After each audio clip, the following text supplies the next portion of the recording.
So today we're going to be learning about melting and boiling. Woo!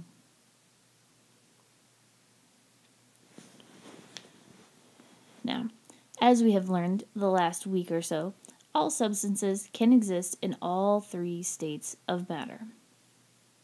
We have our good friend the solid with its tightly packed vibrating particles, our fun friend liquid with its fast-moving sliding particles, and the gas that's bouncing all over the place, taking up as much space as you possibly can, like a crazy mosh pit.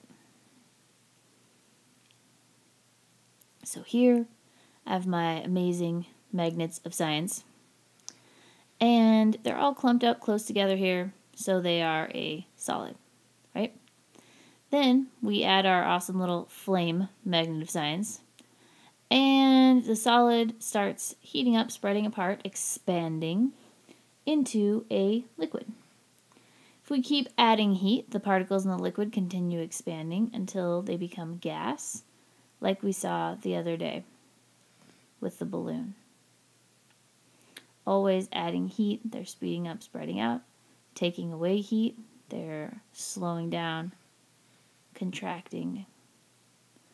All substances have two characteristic temperatures that determine the how much heat is required to turn them from a solid to a liquid to a gas and ultimately back again. So the first temperature we need to know about is the melting point. Melting point is the temperature that a solid turns to a liquid for a substance.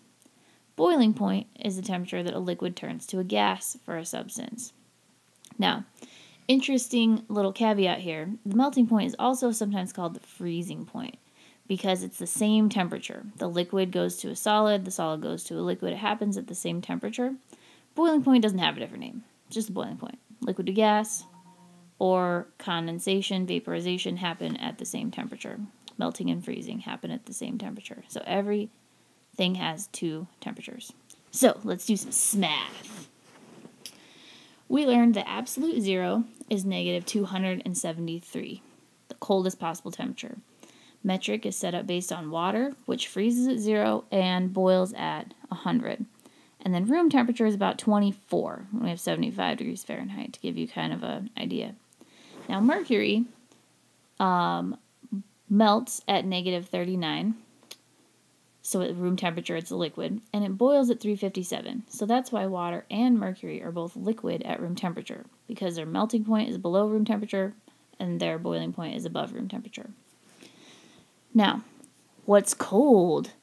Hydrogen has a boiling point of negative 253. That's why it's a gas at room temperature. It melts at negative 259, and you might think, wow, that's really, really cold. In between those 2 points, there's 6 degrees that hydrogen will exist as a liquid.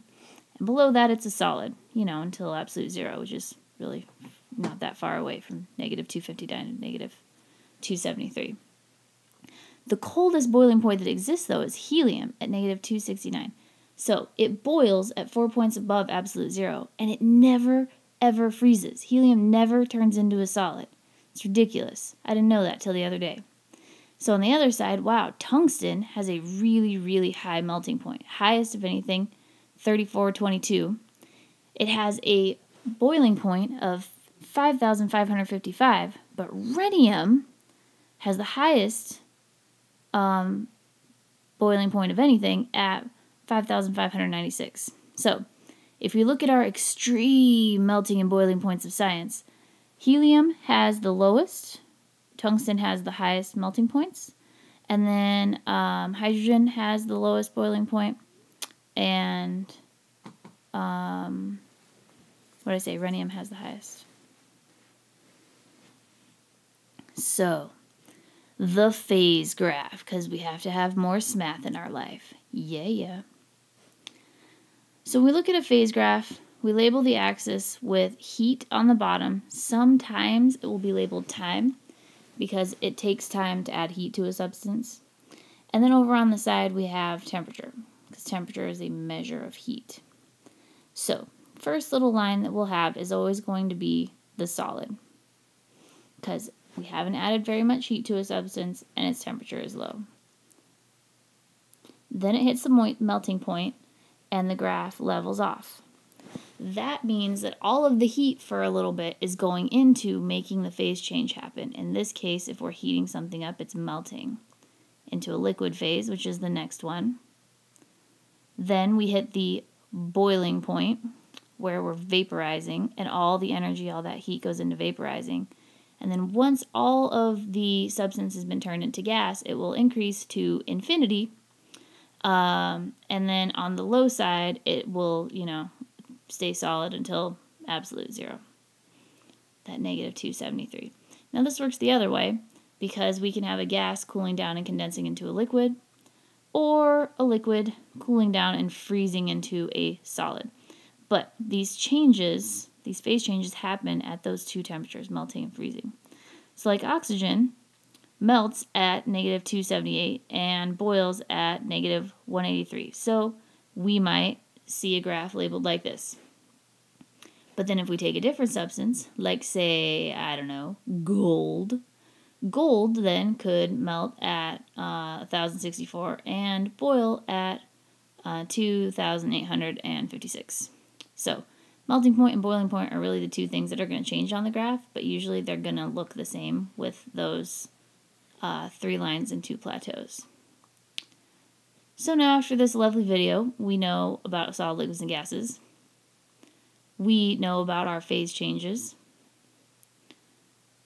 We've learned about our extreme melting and boiling points, and then how some other things fit in life. And we also know how to read and make phase change graphs. Hooray! You're now States of Matter masters and ready to take your final quiz on States of Matter so that we can move on with our learning. Boom. Science.